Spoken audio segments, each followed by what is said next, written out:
Hi, everyone. Hi, Jessica. Hey, guys. Hi.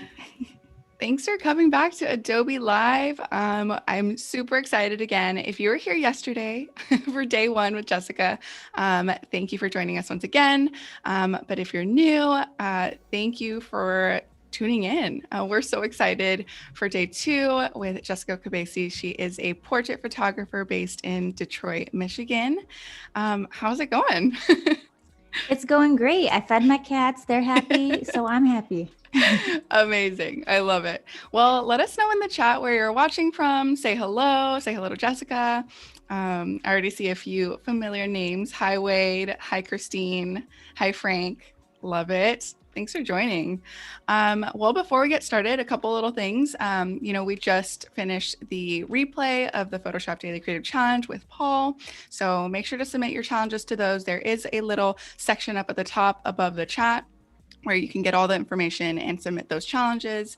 It's always good to kind of tune up your skills and refresh any Photoshop challenges. So yeah, make sure to check that out.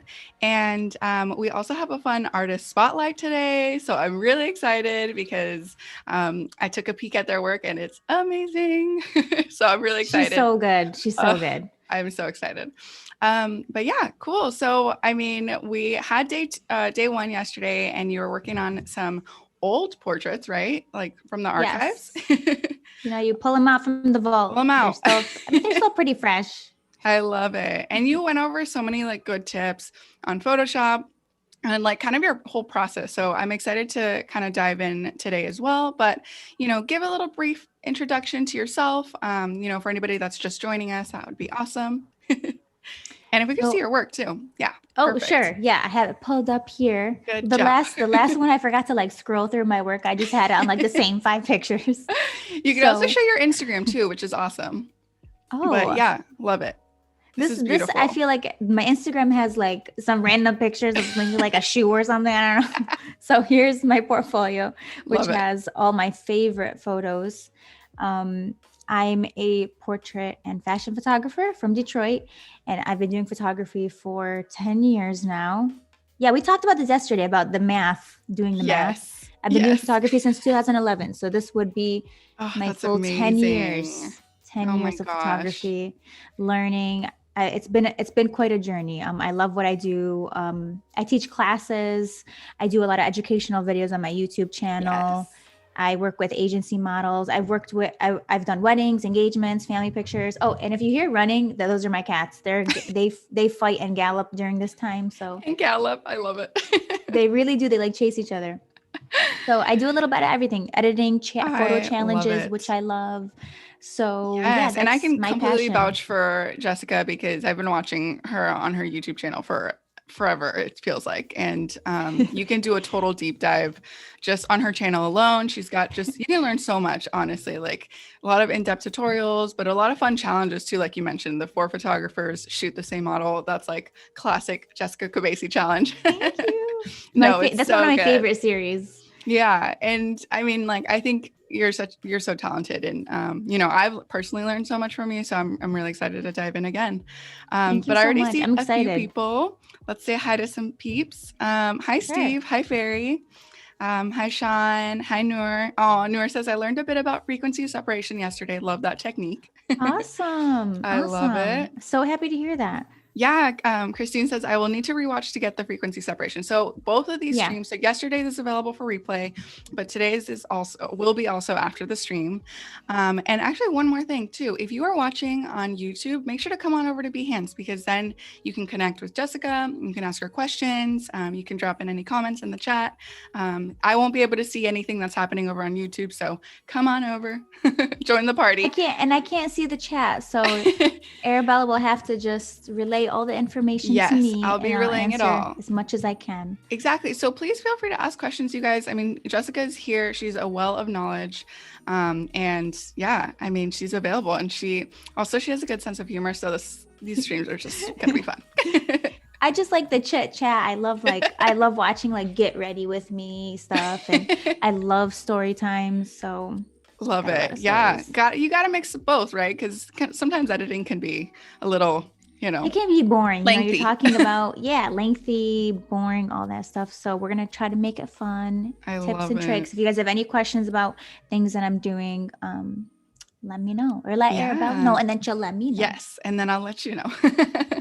Amazing. So cool. Yeah, well, on today's menu, it's like we're at a restaurant. So today we are going to be opening the vault. Okay. And we're going to be going back to 2016. Oh my gosh. January 13th. Is it weird to have gone like back and like looking for these photos? Like, do you do this like not just because of the stream, but do you ever just revisit your old work? Sometimes recently, because of quarantine, I haven't been shooting at all. So I wanted new work to edit. And there's actually pictures that I missed from my photo shoots that I like a lot more than the photos. Like I would do a photo shoot and then I would give them like the 10 pictures or whatever. And then years later, I would look back at that same photo shoot and be like, why did I not edit this picture? It's amazing. It's a nice portrait.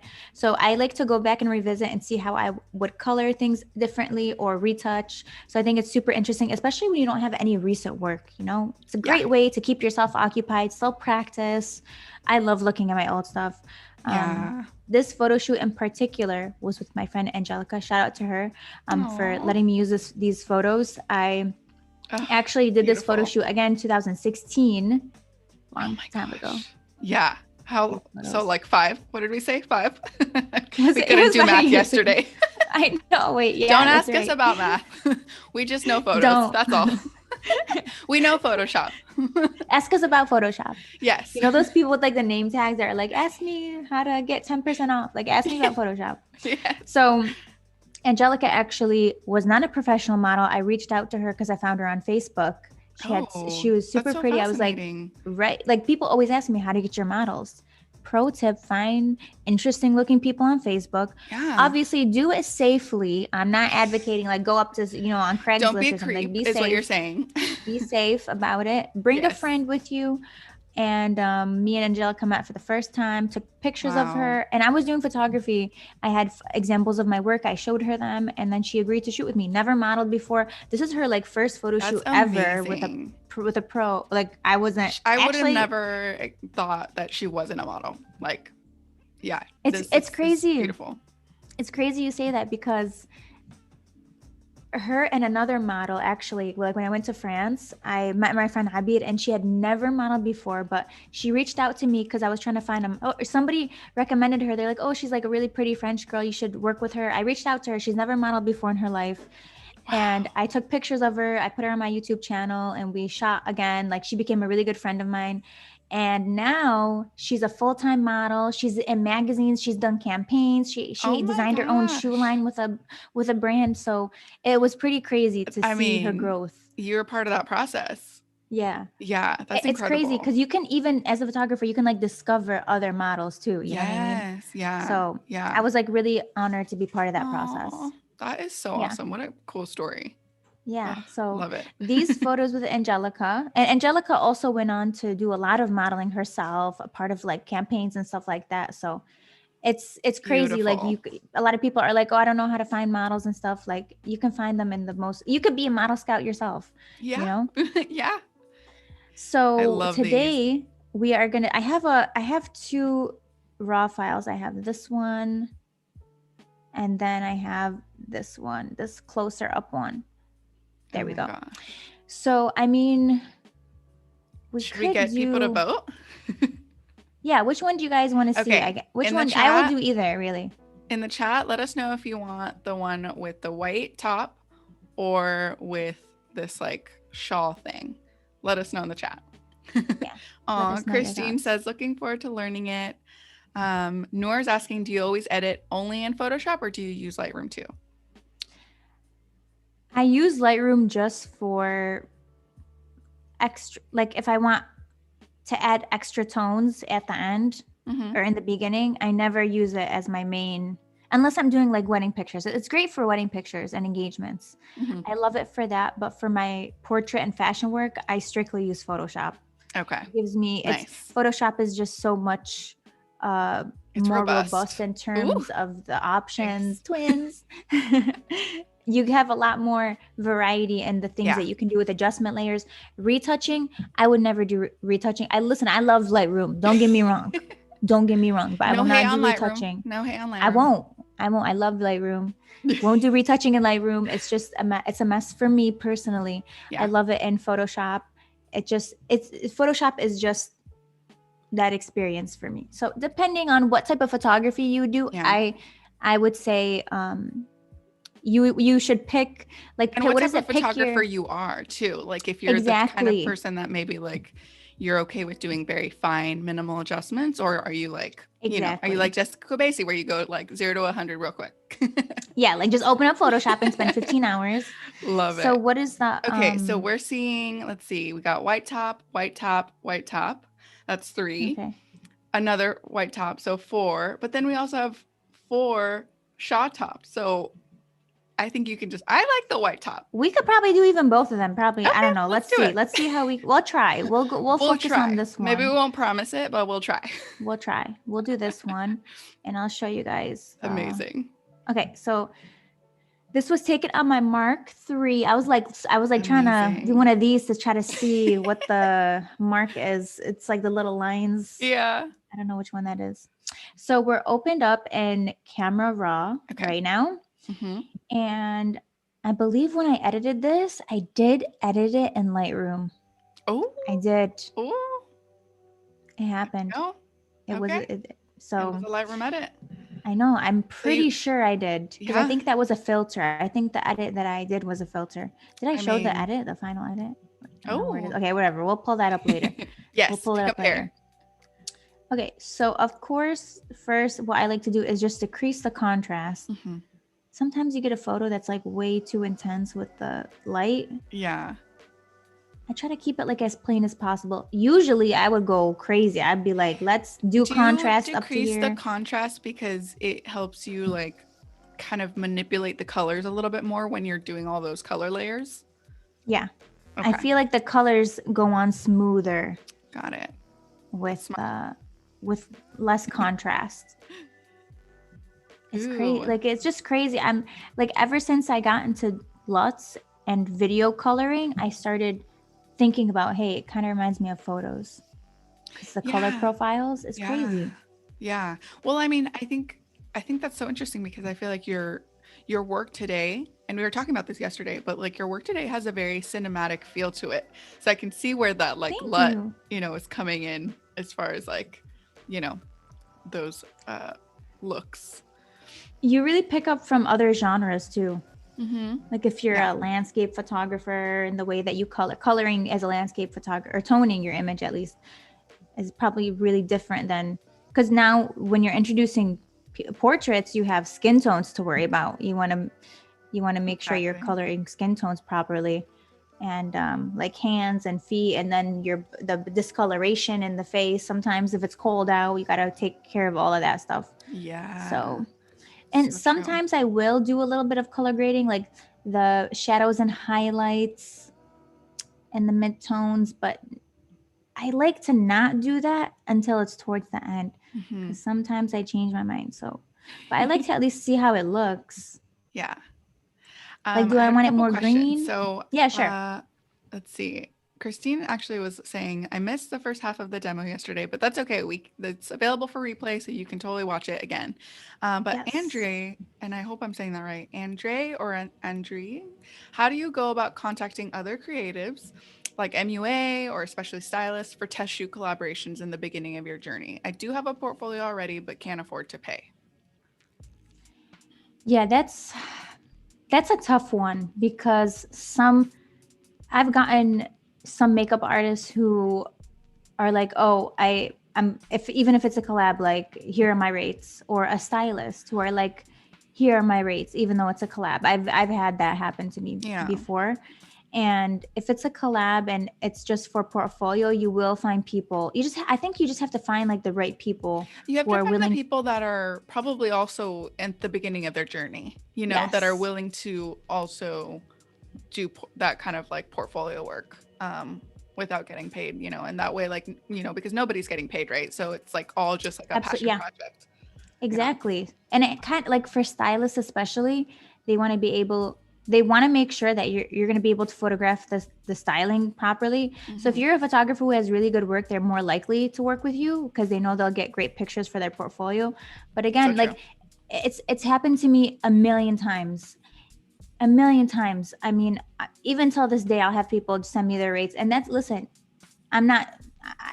okay to me because to some people, you have to find the people who want to work with you on this project. And that's what I do. It's a lot of, like they say, cold calling, like just reaching out to people and seeing like who's gonna be interested in this project.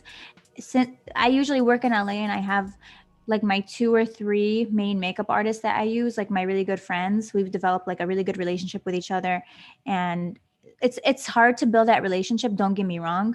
When I went to LA, I believe it was 2016, met everybody for the first time, and we just kept, like, she saw how I took pictures of her makeup. She really liked it, and we became friends after that. So I think it's all about like building relationships with people too. That's key, just in general. Absolutely. For many creative industries. Absolutely. I feel like people kind of miss the point of collaborating is also all about your relationships with people. If people don't like people are more willing to work with you if they like you.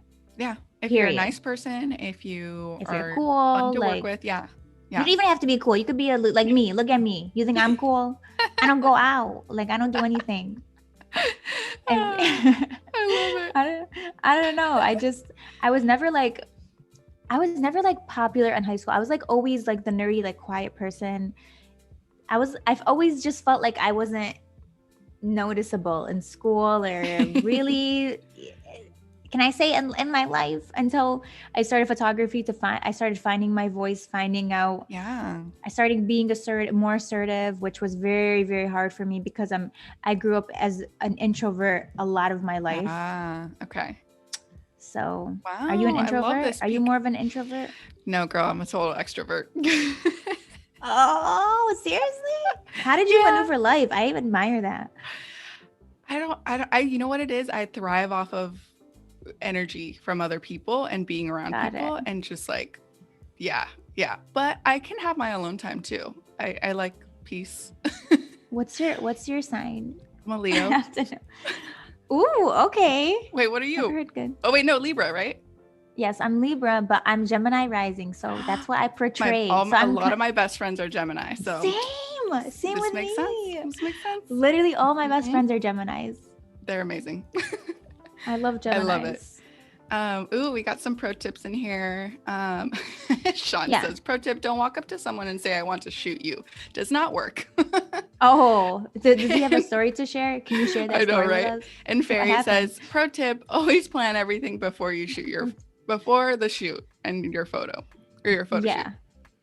Has anyone ever had like a struggle with with like a photo shoot? Please share it with us in the comments. Yes, please tell us. Tell us your experiences.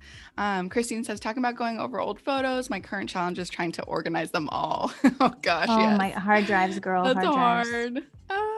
Okay, so I'm just kind of finalizing the colors that I want right now. I really focused on a little bit of camera calibration to tweak the colors a bit. You don't see anything like this where it's to one side. Right. Just very slight adjustments is what I aim for. Now, in the past, I'm bumping this all the way to the left. I don't even care. Let's add the colors, but again, small refinements, small adjustments. Yeah, absolutely. Is what I'm aiming for. So here's a before and after real quick to show you guys. That's before. Wow. That's after. Just That's creating like a really so good base. Thank you. Can you just be there when I'm editing, like all the time? Yes. You know what I'll do? I'll record myself like with pauses in between and just be like, yes, girl. Yes. Like a soundbite. Yes. Just play while you're editing. I'll press the button if I'm like feeling down. Like exactly. Like, just that doesn't suck. Thank you. We've got some people joining in the chat. Thank you guys. Hi, RB. Hi, guys. And Wade says, definitely a pro tip, build relationships. Yeah. I mean, yeah. Whoa. I know. I was like, there. I know. I was like, the thing is, the yellows and the greens are it's like a really, really good thing or a really, really bad thing. Sure. Especially if, like, I hate, like, recently, a photographer told me, that they hate shooting greens, and I had never thought about it. I'm like, what do you mean you hate shooting greens? Like, I never even noticed it until I really started, after he said that, like seeing it. That's all I thought about. So now with these greens, I'm in the color mixer. You have hue, saturation, luminance. You have 3 different choices. Yeah. You can up the saturation. You can brighten up the greens, as you can see here. Right. They're looking a little bit too fake now. You can decrease it and get rid of all of the saturation to the greens. Now it's looking like dead grass. Too fake. Yeah. Low key, it is dead grass at this point. And then you have the hue section, which drastically changes the entire color. And it's also a question of, do you want blue green or do you want yellow green? Yeah. Which is it? Which is it? It's funny because, yeah, it's like you got to pick or something. You rarely see people actually leaving it where, like, at green. Yes, like it needs to, like, this Unless is more you're yellow. Like, I don't know, like a landscape nature photographer where the green is like meant to look very like actually real. Like true to the color. True to life. Can we get a landscape photographer to like give me some tips?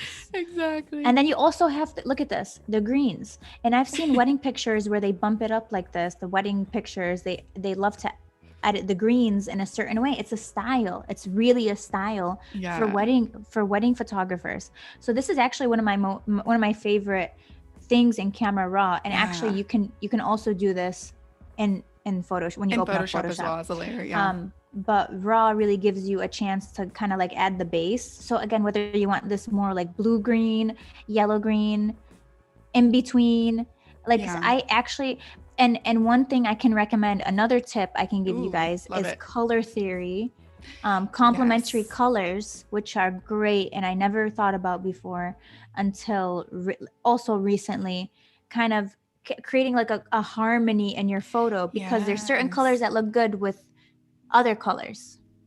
Mm-hmm. I think, and I wish I'm blanking on the name, but I know Adobe has an app where it can give you, there's like a section within the app. If anybody knows it in the chat, please feel free to drop it in, but it's like colors, and like it kind of, you pick a color and then it tells you like colors that kind of go with it. And it's like really, really nice. I'm totally blanking on the name though. So feel free to drop it in the chat. Awesome. Okay. We have some people saying, I'm a Libra rising, and keep talking about astrology, please. Gemini rising here. Okay, cool. Okay, tell us your star sign. Everybody in the chat. I can't see the chat, but tell us your star sign and tell us your if you know your rising sign, which, by the way, I didn't know my rising sign until recently. I was like cleaning out my closet. Did I just reference Eminem? Did I just do that? That was so unintentional, but I really was cleaning out my closet and I found my birth certificate. And I remember somebody told me, you need your birth certificate. You need to know the time you were born. Yes, you do. In order to find your rising sign. Mm-hmm. So I did I was like, you're like, hey. And then it was, and then Gemini. I'm a Gemini. I love it. So fun. We have Devin saying, I need to implement frequency separation in my photos. It would take them up a notch or two. Absolutely. Yes. So what technique are they using right now? I know. What technique are you using? To retouch. Let us Also, know. Sean was like, I don't think I'm going to tell that story here. The one about the photo shoot going wrong. Listen, there's a lot of stories There's a that lot of stories. I'm waiting to tell. I'm waiting. Well, if you need a platform, per our last email, the podcast. I mean, there's a lot that we go through, I'll say, as photographers, you know? Yes. Yeah, we do go a lot. There's a lot of things as freelancers, even in general. Absolutely. Precious Diaz says, I'm so happy I get to see Jessica editing live. I hope one day I How could reach her talent. sweet. So cute. You guys are so sweet. Thank you so much. So right now I'm about to start retouching. So I'm using my tablet with my pen. I love to use a tablet. I used to actually retouch with my touchpad because I couldn't afford a tablet. Yeah. You know, hey, it's tough. It was tough. Yeah. You got to do what you got to do. You know? In college, and when I was in art college, and also real quick, I have a frequency separation action. You know what? I'm actually going to upload this to my website. So check back later this week, and it will be on my website if you want to download it. Hey, that's amazing, Jessica. Thank you. Yeah, I always forget. Anybody who wants to, try their hand at frequency separation, which by the way, she has a YouTube video on her channel that's like more in depth too. Because on live, like it's hard to explain like every single thing. Yes. But yeah, definitely check it out. So if you share any stories telling people to, like, feel free. But somebody Wade put the app, it's called Color Adobe, maybe. Awesome. Yeah, color.adobe.com. That's the app with the color, where it shows you like what colors kind of go together, which is awesome.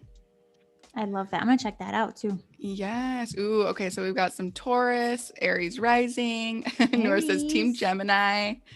Christine, Aries with Libra rising. We got Virgo, Pisces. Libra rising. That is so cool. I love it. Thanks, guys. That's awesome. Love to hear other people's. But here's the thing. I'm still learning about the star sign. So I know about mine and about Geminis. I'm still learning.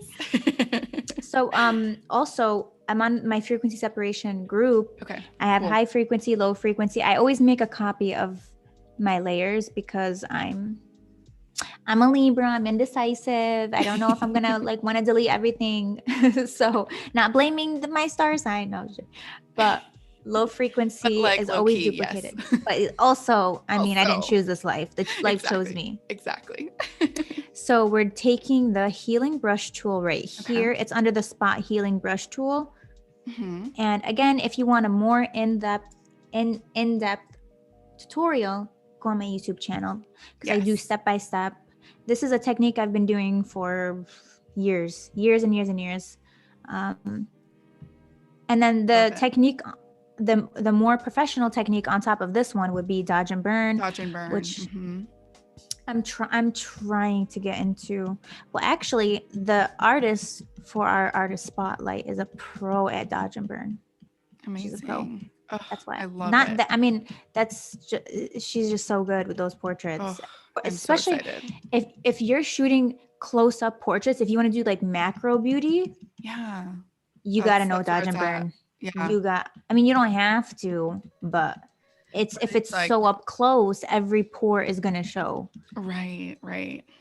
And so the thing is, a lot of agents also expect photos to be retouched of their models. So sometimes even if you don't retouch photos, like maybe the photos won't make it into the model's book. So okay. It's kind of like it's tough as photographers, Some of us do minimal editing.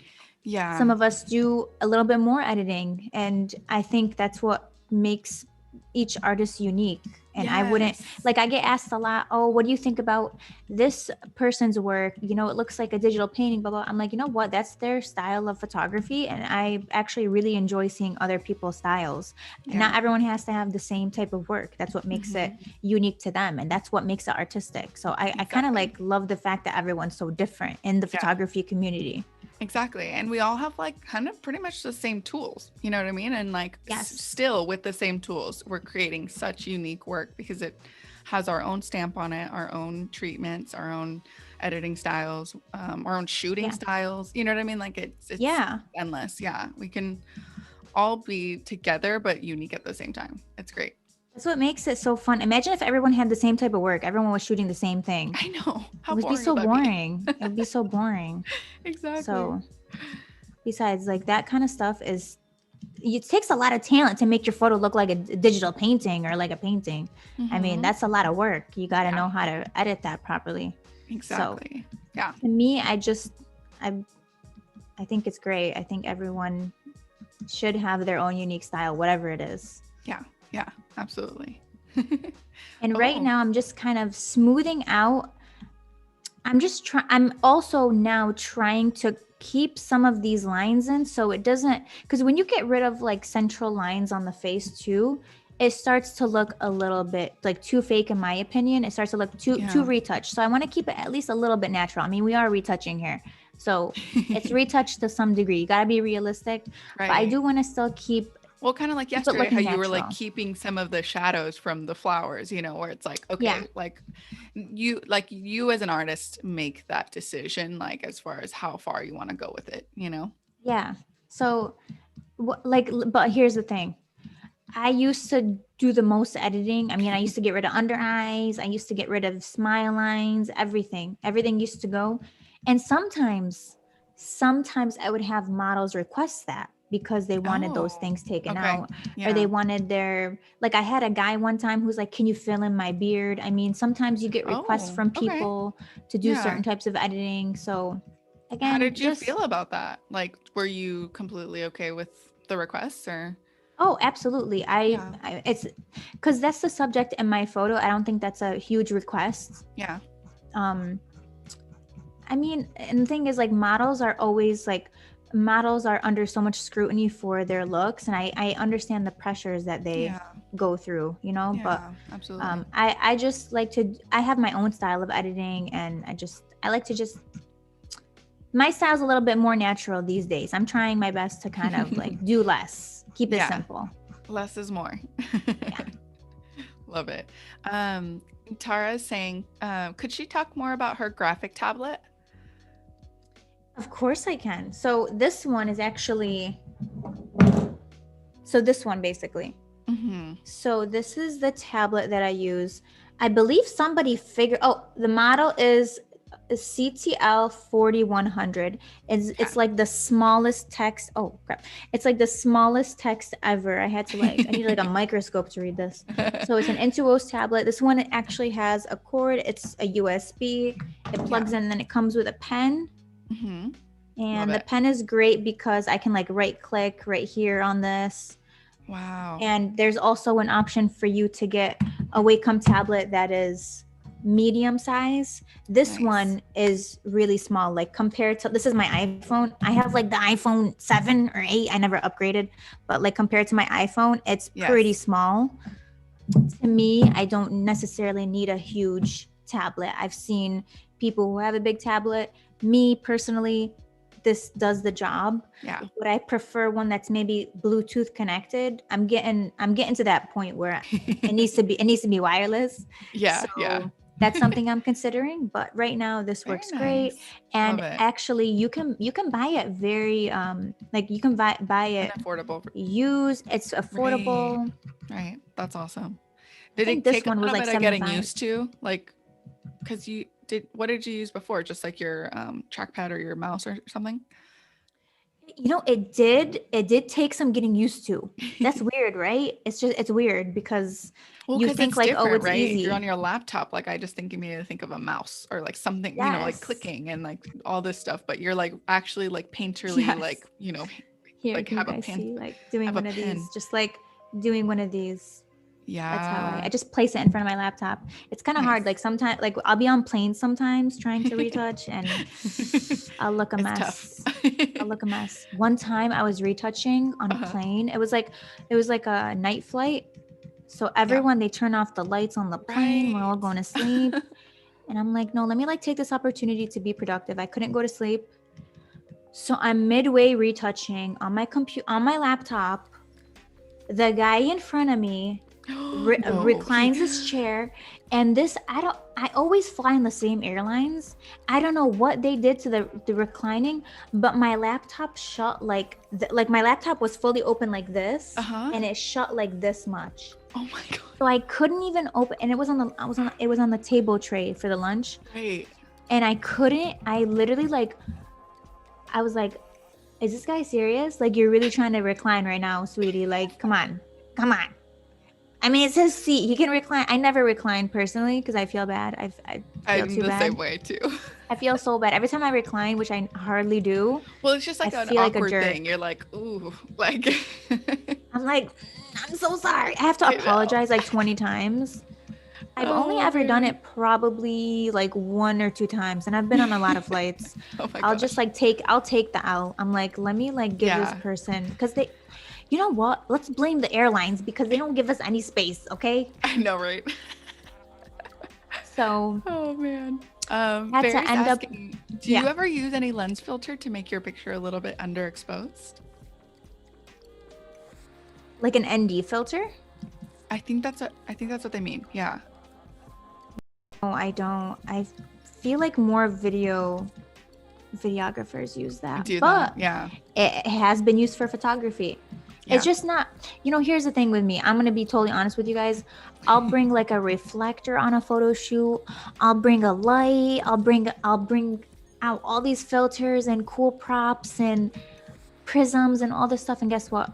I get there and I'm so tired, and I just get my camera out. I take the pictures, and my friend will be like, "Oh, you want to like bring out your light?" And I'll be like, "I don't even like. Let's just let's just go. Let's go." So, and I'm just being honest. Like, I don't know what, I kind of don't like that about myself. Like, I need to just push myself to do more. Yeah. Sometimes you have to like mentally prepare like for that though. It's like, because it's a lot. I mean, yeah, it's a lot. Andrew's asking, do you find that your style of editing is magazine oriented? And would you edit a picture differently if it were to be featured in one, or would you stick to your style? That's a great question. Yeah. She should be an interview. That was awesome. I know. Andrew's coming up with all the good questions. Wait, who was it? It's Andrea, and correct me if I'm wrong. Andrea or Andree Rosca. Oh, okay. I'm sorry if I said it wrong. Me too. He or she or they, I'm sorry.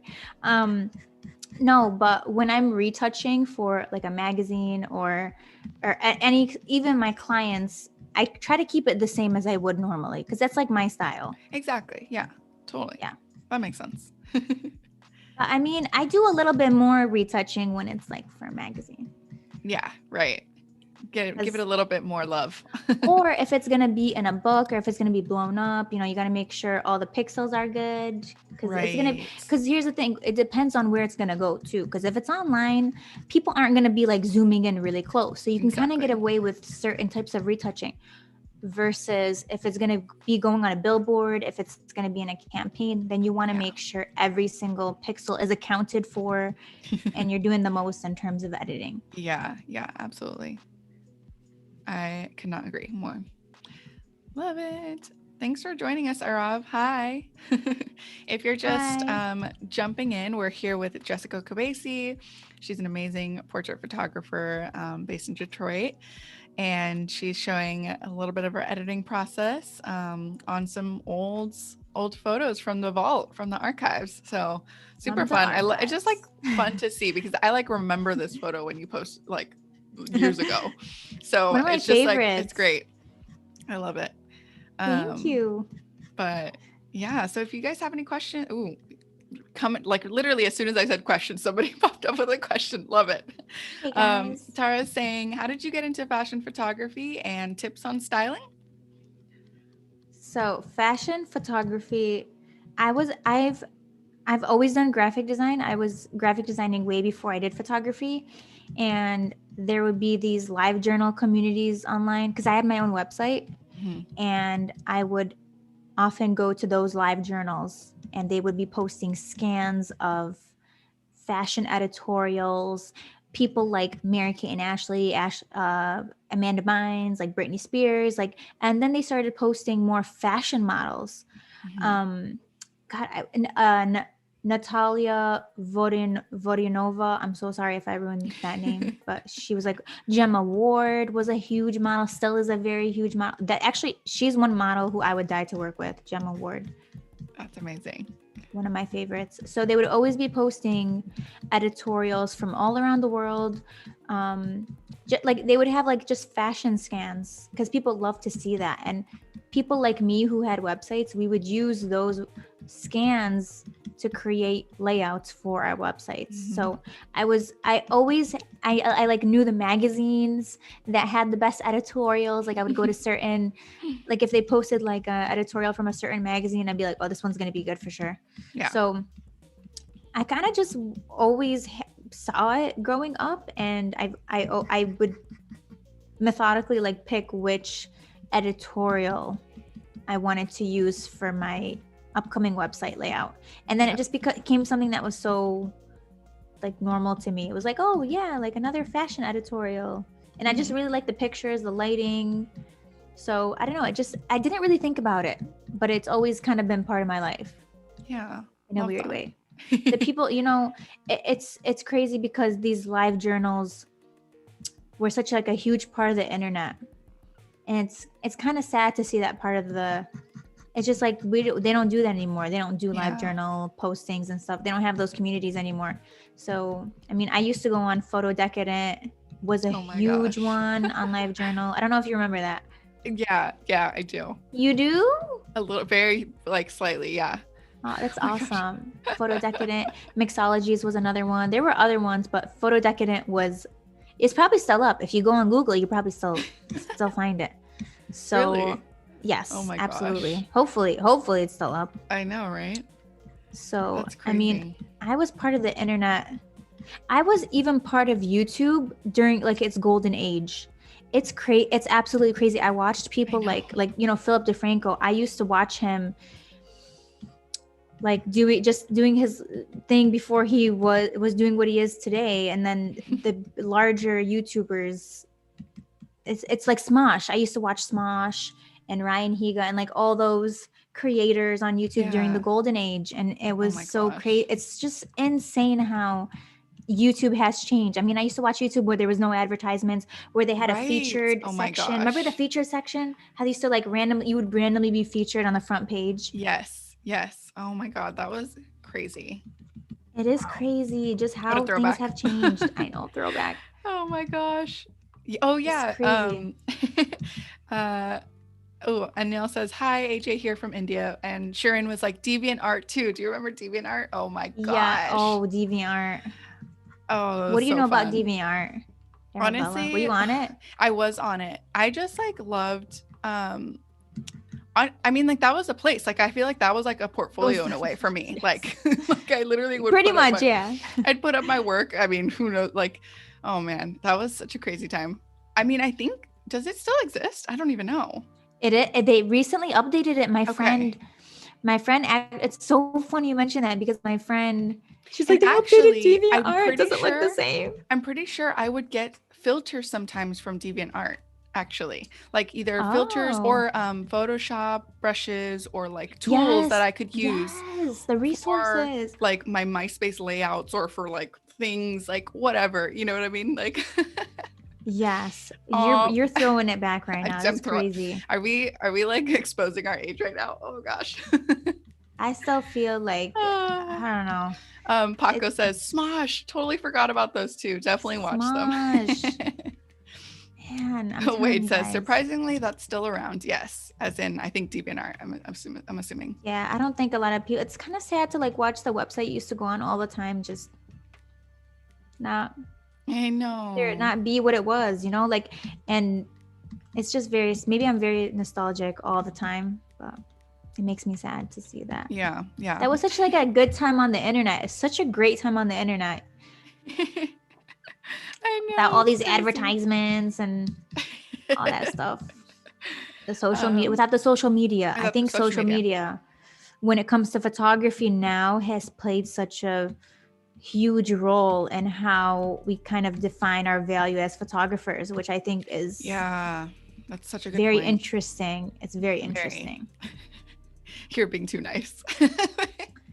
It really saddens me to think that people they kind of value themselves based on their follower amount, and that's just not Yeah. that's not true. Yeah. That's not a good indicator of somebody's talent. Yeah. You know? I was having a conversation yesterday with a creative, and they're like, honestly, like, like Instagram and just social media can be a great tool, to kind of put yourself out there and for work and all this stuff. But at the same time, like, if you're not having fun creating the work that you're sharing, like, you know what I mean? Like, that's really at the core, like Like, you what's want the to make sure point? yeah, exactly. Who are you? Like, if Who are it's you creating for? exactly. If it's like, if you're creating for somebody else, or if you're creating to like, to appease other people, then it's like, yeah. You'll never really be happy with Interesting. what you're doing. Yeah.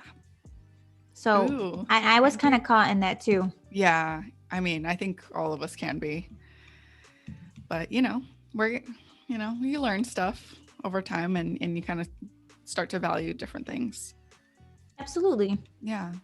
And Andrew's here's the coming up with update. all the questions. Oh my gosh, she's so Sure, good. let's She's hear really an 'em. interviewer.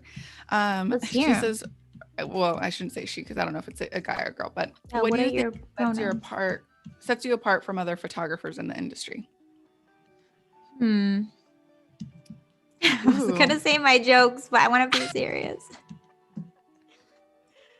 But you are funny. Thank you.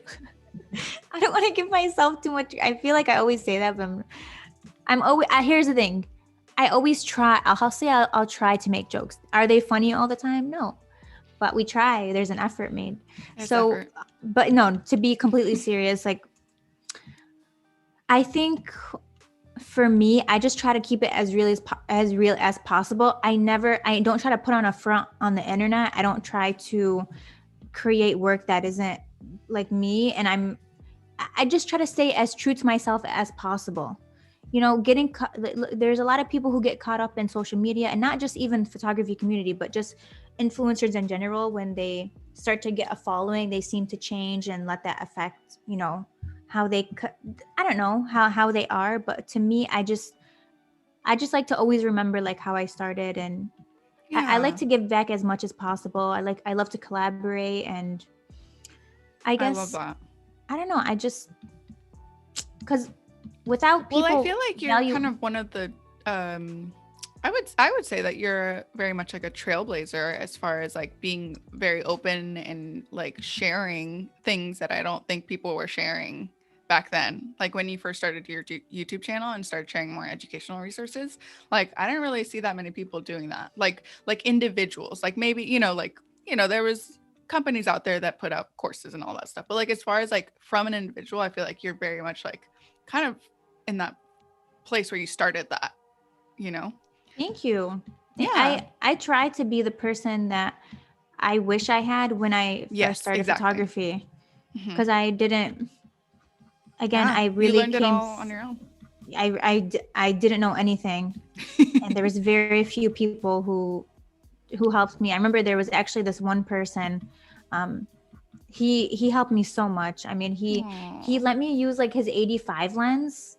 He was like someone from my city, the nicest person ever. He's like, whatever you need, like he would let me use his lenses. Cause like you think I can afford an 85 lens? Those are so expensive. Oh my God. I mean, 85? Lenses in general. Oof. I know, but the 85, like oh my, I'm about to, I don't know, take out a second mortgage on my home. Like to get this 85 lens. I never actually bought the 85 until probably like a year and a half ago. Oh, wow. I don't even use it. Why did I buy it? I'm like, I always wanted the 85 lens. Yeah. Everyone's like, you should have it in your kit, as a photographer. Yeah. I was like, okay. And it's been chilling in my kit, having a vacation. Oh my gosh. So having a vacation. Probably gonna like just sell all my stuff. Like what you don't use. Stuff. Yeah, because like why would I keep, and some of the lenses are gifted to me. Very, very few times I have received like gear, from camera brands. Mm-hmm. Doesn't happen a lot though. A lot of the times they want their stuff back. A lot of the times you'll get it and it'll have like a return a return label. Return label. And they're like, make sure you send that back, Jess. We have 10 days. Oh man. I'm like, okay, no problem. There's no problem. Because I mean, it's expensive. I get it. That's like thousands of dollars worth of equipment. Yeah. So, I mean, For sure. it would be nice, you know, but at the same time, it's not PR like the beauty influencers get where it's like makeup, even though that is expensive, it's not at the same level as photography community. So, Jessica says, yep. And the original of YouTube, OMG. And then Evan says, are you working on the texture layer? No, not like texture. So one way you can find out if I'm working on texture layer, well, it would be highlighted, but also I don't do any, like I wouldn't do something like this. Wait, did it even work? Wait, hold on. I wouldn't like do these kind of strokes if it were the texture layer. Right. For the texture layer, like the high frequency, I usually do very small, like little, I call them like little dabs. Little dots. Right, yeah, little dots. Because with the texture, if I did something if I retouched like I did on the low frequency layer, it would be something like this, where you can clearly see the difference. Yeah, it changes the whole thing. That's why I kind of want to learn dodge and burn. I know, it's so crazy though. It's so intense. Ria says, hey, Jessica, I'm a huge fan of your work. Glad to be here. Hi, good morning. Wait, good morning, good afternoon. I know, right? We don't know anything. Literally don't know. It's like 1 o'clock over here. Yeah. And Noor says, can you explain how you create the high frequency layer and make it gray, please? So Jessica, you're going to be sharing the action for this, right? Yes, on your website. It will be on my website. Yes. So then that will be available. But I think essentially, I'm trying to remember how it actually is done. It's through high pass, a high pass sharpen. Yes, that's right. Yeah. That's what it is. Mm-hmm. And we just you changed the linear mode, light. Right? Mm-hmm. Yeah, it's a linear light. Nice. There it is. Love so it. The chin area is an area that when it comes to retouching, it can be very hard. Yeah.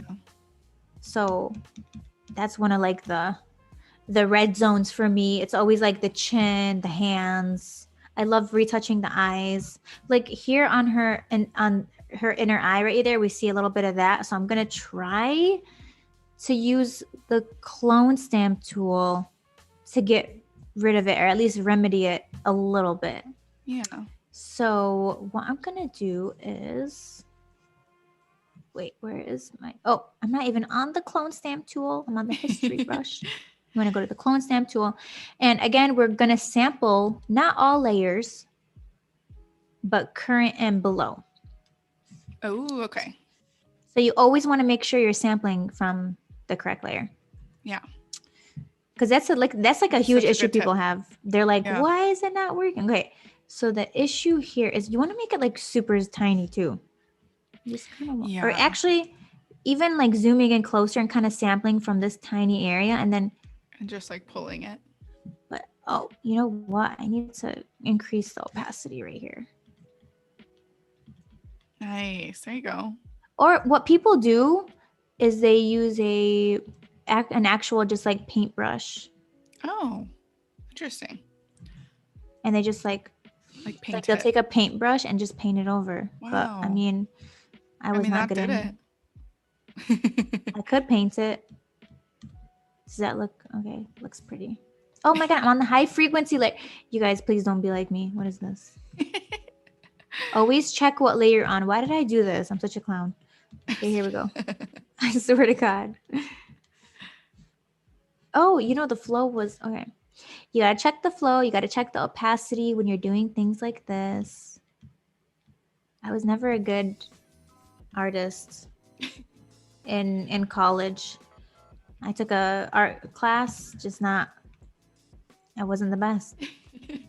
But here you are painting and like doing little things literally with your Does this even look good? Here's the thing, guys. Not everything we do is gonna be perfect. That's okay. Like I look at how ugly I'm making this right now. But here's the good thing about this. We're eventually gonna zoom out, so it's not like exactly. So it won't be like as incredibly like there. obvious. Look, that's fine. Yeah. There you go. it's good enough. I mean, there's so many ways to do it, right? Like you probably could have even like taken like the spot healing brush tool and gone over it and see if it fixed it on its Let's try own. it. Or you could have maybe even like copied the other eye, then like reversed it, reverse horizontally. Oh my God, I do not want to do. That's a good idea though. I feel like I would like flop that. Oh, here. I'm doing the spot healing brush. I mean, there's just so many ways. It's amazing. That's the beauty of Photoshop. I love it. Okay, we're doing spot healing just a little. Okay. Wade says that would be my approach. Just paint it. Literally just paint. And then also what we're going to do is we need to brighten up her eyes just a little bit. So I'm taking a paintbrush tool. I made a new raster layer. And then we are just going over. And look, I need to make sure that this opacity is low. So I just undid that. Flow, we're going to set it to 13. You just want to keep it, you just got to keep it low. You ever listen to the song by Flo Rida? That song. Just want to keep it. You just want to keep it low. You just want to keep it low. And if it's looking a little weird, that's okay, because what we're going to do is lower the opacity. Yeah. That's like the great thing about having everything on its own like layer. Right? Too. Mm-hmm. Okay. Love it. There we go. Yeah, I always try to have everything on different layers. Mm-hmm. Just in case. Andrew's asking, this is a great question. From your experience, do you think model mistreatment is still a thing nowadays? And what do you do as a photographer to combat this huge problem in the industry? Yeah, I definitely think it's still happening. And we have a responsibility as photographers to make sure we provide a comfortable environment for the people that we work with. Mm-hmm. Yeah, and a safe environment. It's not a hard thing to do, just to be respectful and considerate, asking, hey, everything okay? Is the sun too bright in your eyes? Do you need a break? Yeah. It's really, it takes like 2 seconds of your time. Oh, yeah. Okay. All right. Siri, if like yesterday you were talking about like, even just asking simply if you can fix somebody's hair, like touching, like asking before you touch them, or like, just being respectful. Yeah. I mean, it's a nice thing to do. People really notice that type of thing, like, and they'll want to work with you again. Yeah. And I always try to get to know my models, especially. I think it's so important, especially like when I was in France, there was this one model. And I asked her, I was like, have you eaten yet? And she's like, no. So like we went out to lunch. I was like, do you want to come out to lunch with me? Sometimes I'll give my models like snacks. Like if I had these these chocolate covered pretzels. I brought them from the US because I was in France with this one model, and I had her try one and she loved them. So I like gave her I like got a bag and I put her a bunch of them. She's like, no, it's okay. I was like, no, you need to have these. I can buy them in America. I want you to have them. She was like, thank you so much. Cute. She like loved them. I mean, just like little stuff like that. Just people just forget humans. Like, oh, they're humans. Just I treat them as I would treat any of my friends, to be honest with you. I love meeting models. I love to know where they're from, where they've modeled. They share a lot of stories with me about their experiences. I mean, they have some interesting lives, I'll tell you that. They've been through some interesting things in their life. Yeah, absolutely. So, I mean, I just feel like humans. Yeah, we just think they're like people who put on clothes and pose for us, but like, why does it have to be that type of experience? Yeah, exactly. You can make it something funner than that. Yeah. So that's just personally me, and hopefully what other people do. I know, right? Just crazy. The stories I've heard are just absolutely crazy to me. Yeah. Things still happen. Oh my God, I know. Ria's asking, Jessica, how did the pandemic affect your work? Because mostly what you do is on field. Yeah, the pandemic was...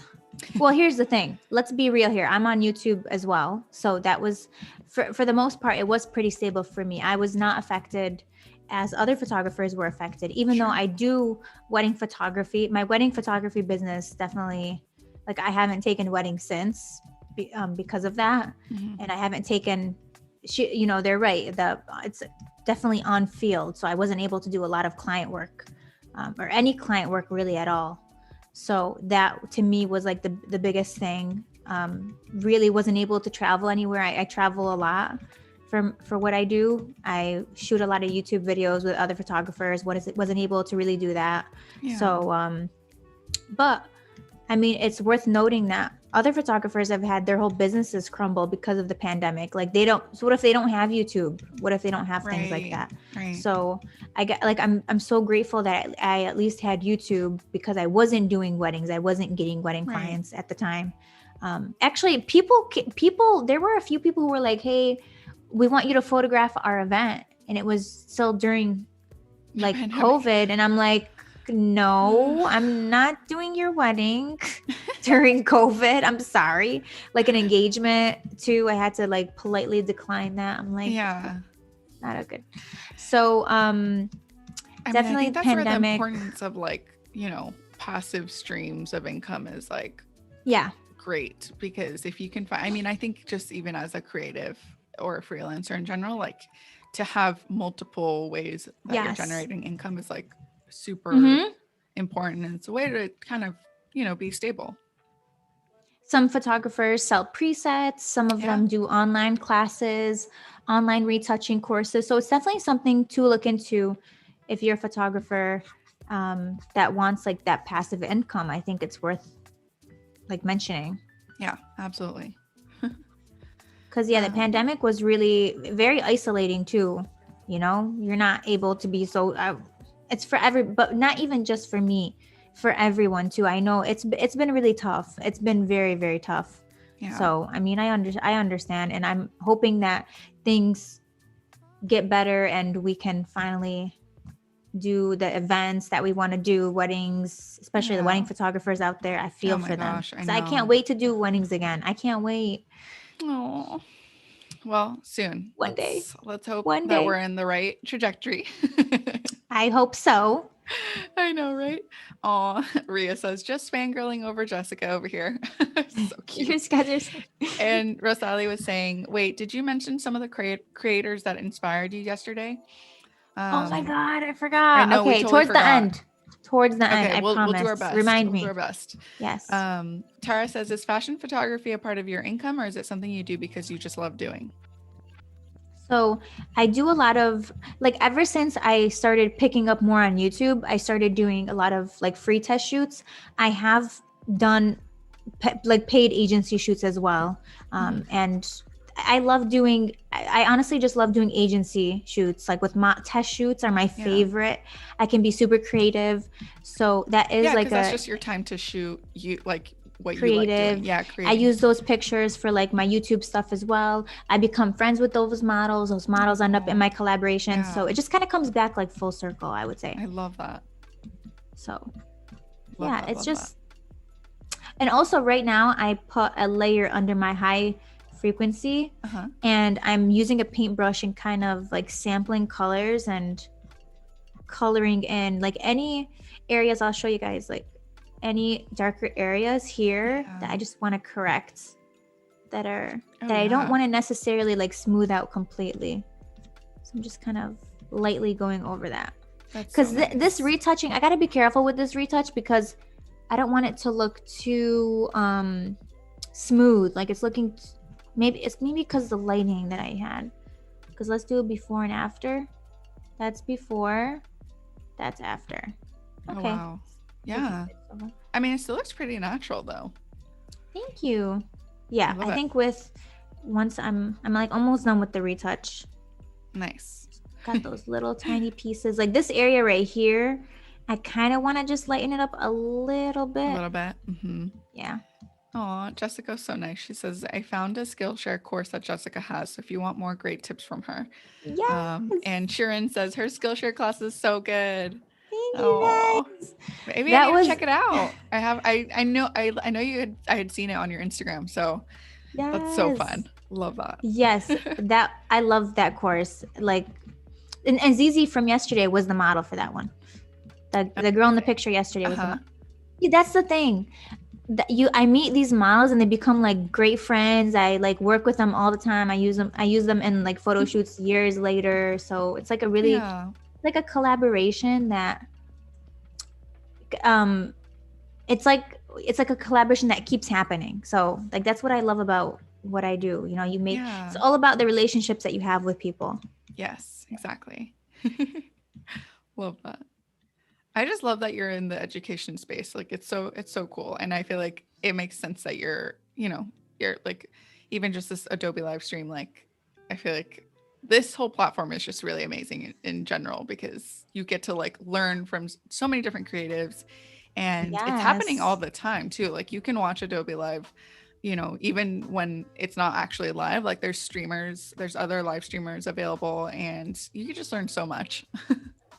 Yeah, I love what Adobe provides. And I Yeah. love they have just I mean, I could do an InDesign. I love InDesign too. Love InDesign. I mean, I could do a whole thing on that. I Love took a it. class specifically for InDesign. Nice. I designed, I have posters. I love I typography. love it. Typography is like my favorite thing. I love to create books. I made like, I just, that was Love my it. life in college especially. So one thing about this picture too, I Mhm. want to kind of get rid of this hair on top. Yeah. I feel like we've really kind of just completed the skin retouching for the Yeah. most part. You'll notice that I did keep the under eye area. We still have the smile lines showing through a bit. So Yeah. we do want to keep those areas. So that's the before and that's after. The lighting on this one was pretty tricky the way that I shot it because I believe it was overcast this day. So the lighting itself was a bit tricky, but I think we did a good job here. Yeah. It looks really And good. thank you. And wait, actually, I might want to clean that area. Oh, this is Classic what happens. Jessica, just like I'll come going in a back to little it. more. I'm like, let's just keep this moving because we've done retouching for quite a bit, but retouching takes a lot of time. It does. So It does. But I love that you're about to like show us the example of like fixing hair because I feel like yeah, hair can be so tricky. So what is hair it? What can are be a your nightmare. tips? I know. It really can. So this is true. Now here's the thing again with Photoshop. There are a million ways I could do this. I could use the patch tool. I could use spot healing. I could use the healing brush. Mhm. I could paint over this. I could use the clone stamp tool. I could there's a million ways to do this. So let's start off with the most basic one. I would say the clone stamp tool. It's pretty Yeah. basic, pretty like go-to. So again, you want to make sure current and below. Hopefully that will sample. Let's see. Okay, Are yeah. you doing a soft brush or For this one, I'm gonna have my hardness up at like 68. I'm gonna see what that. Yeah, I'm gonna higher this up to about like 90. We'll go from there. okay? And I do want it to be a bit. Actually, what am I doing? Hold on. Softness. You know what I wanted to change, but I got confused. Opacity. Swear to God. So we're upping the opacity to 90, and then the hardness we're going to keep pretty low. So we're at 38 right now. We want it a little bit on the fluffier side Right. just to see what happens. More of a But wispy. here's the thing. By putting it on a raster layer, it doesn't affect the rest of the image. So if you want to trash this layer, goodbye. Don't talk to me again. You can do that. Okay. So we're going to take this portion up here, this like piece of tree, whatever leaves, and then we're going to kind of go through. And here's the thing. It's not going to look good the first little, like it's going to look terrible. Like, let's be real here. It's going to look terrible. Like even this, it looks horrible. That's okay. It's going to take me a couple of tries to really get this right. And that's why, or you know what? Let's try a bunch of different techniques here. Okay. Let's move on. Let's troubleshoot here. Love it. Troubleshoot.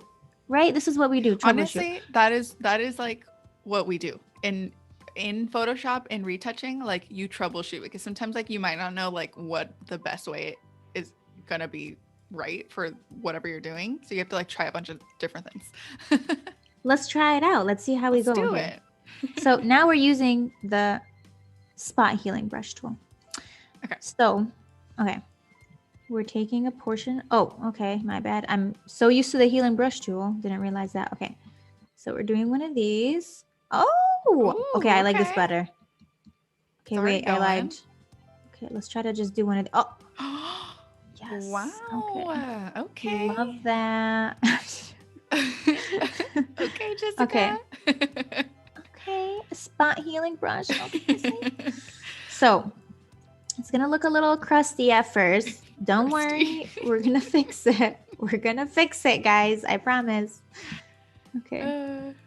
We might as well like it. But this is why, like, the importance of like fixing things in camera, right? It's like if you can smooth out as much as possible, like that is like amazing. Had I just got some hair cream, you guys get some. Did you know that there's cream. like well, yes, the hair cream, but there's this like interesting little like hair mascara thing that you can use to like literally put down flyaways, and it works. What is it? I wish I knew the name. Hairspray? Like the hairspray with a toothbrush? No, it's literally just like a little tube. It looks like a tube of mascara, but it's like it's for hair flyaways, and it has like some sort of oils and things, but it literally works. It's insane. And it stays down. That out. Even on a windy day. I'll send it to you. Yes. Let's see. We've got some couple questions. Fairy, what is the ISO that you usually use?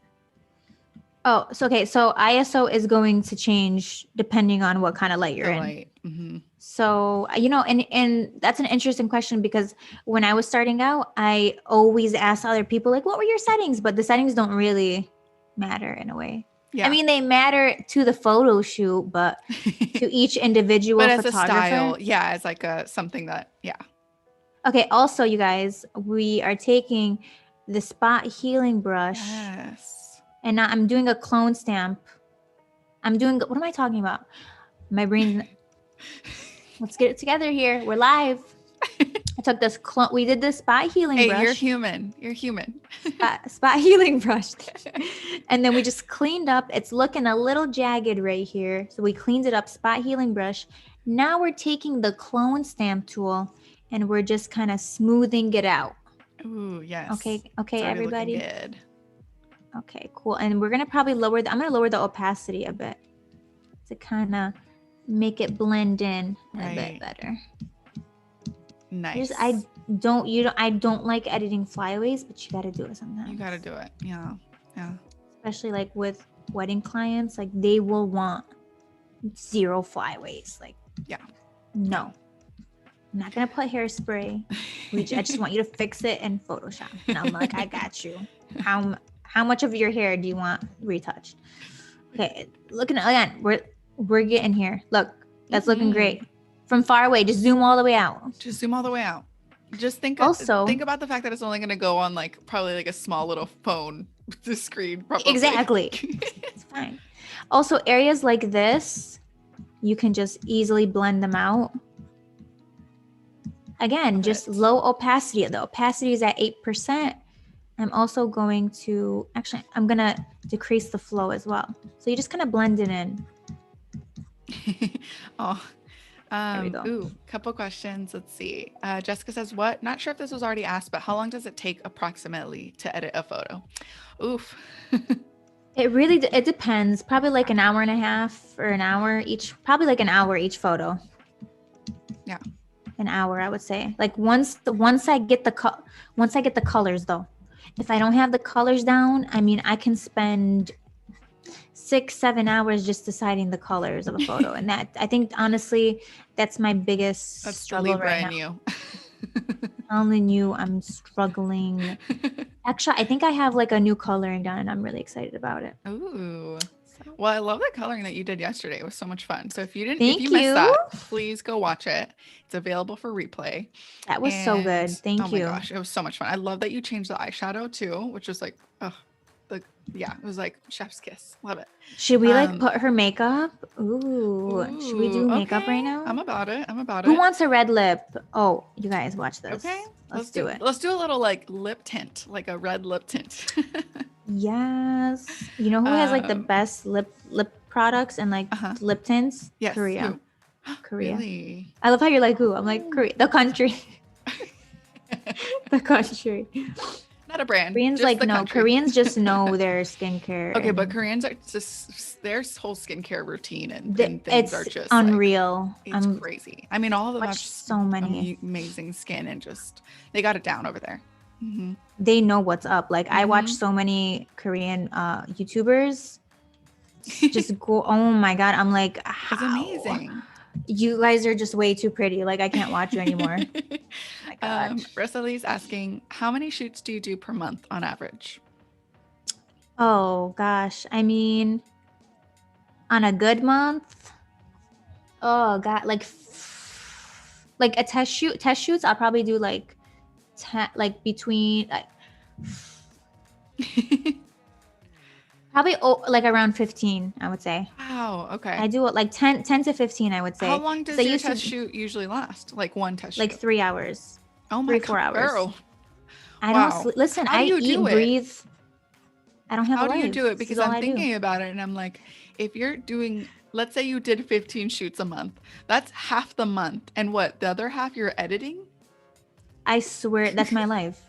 I'm not even exaggerating. Well, we talked about this yesterday. You're basically married to Photoshop. Yeah, pretty much. So, I mean, I'm sure Adobe's happy about that. Not even an exaggeration. I feel like people just don't believe me sometimes. Like, especially my friends just don't believe me. They're like, why can't you come out with us? I'm like, I have responsibilities. I'm sorry. Like, I can't just go. I have to edit 15 photo shoots. I got to do this video. No, but in all honesty, you know, I truly, like, this is what I'm passionate about. And I just enjoy doing, like, I get excited editing pictures. I like love it. I love posting what I do. I love doing the collabs. Like, it doesn't seem like something where I'm like, oh no, I got to put in another 10 hours. Like, I enjoy doing it. Yeah. You have a passion for it. So it doesn't feel like work or anything that's forced. Absolutely. Yeah, I love that. Annika says, hey everyone. Hello, Annika.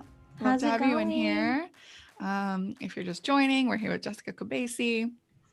She's sharing some of her process, but she's adding this like red lip tint right now. Are you just doing this on like a separate layer? And yes, I'm trying to like get it right. I don't think, okay. So there's two ways to do this. Actually, probably more than 2 ways.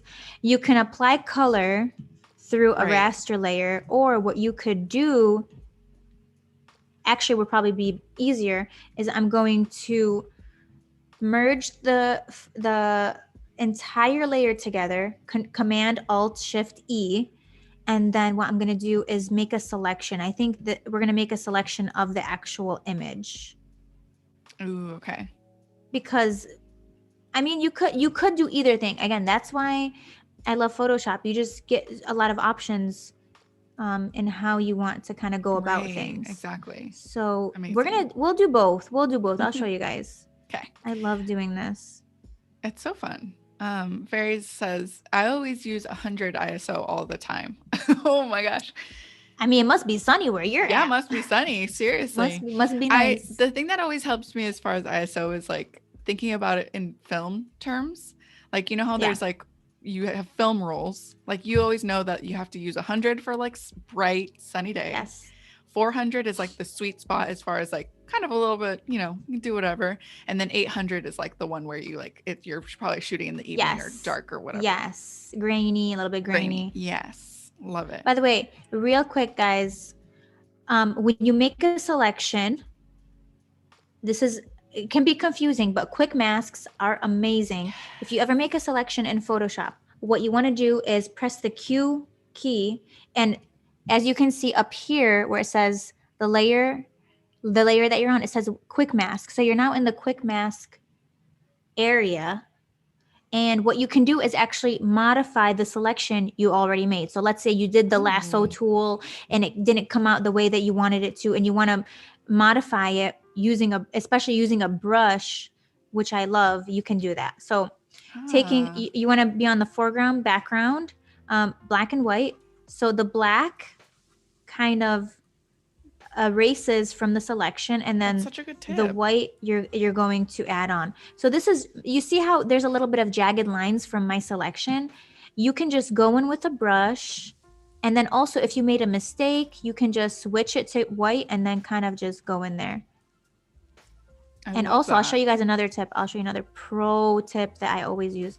Wait, but see, I have a little bit of skin there. Okay. I love that. So it's going to be super helpful. Also, another thing that I do is, hold on. Okay, that looks pretty good to me.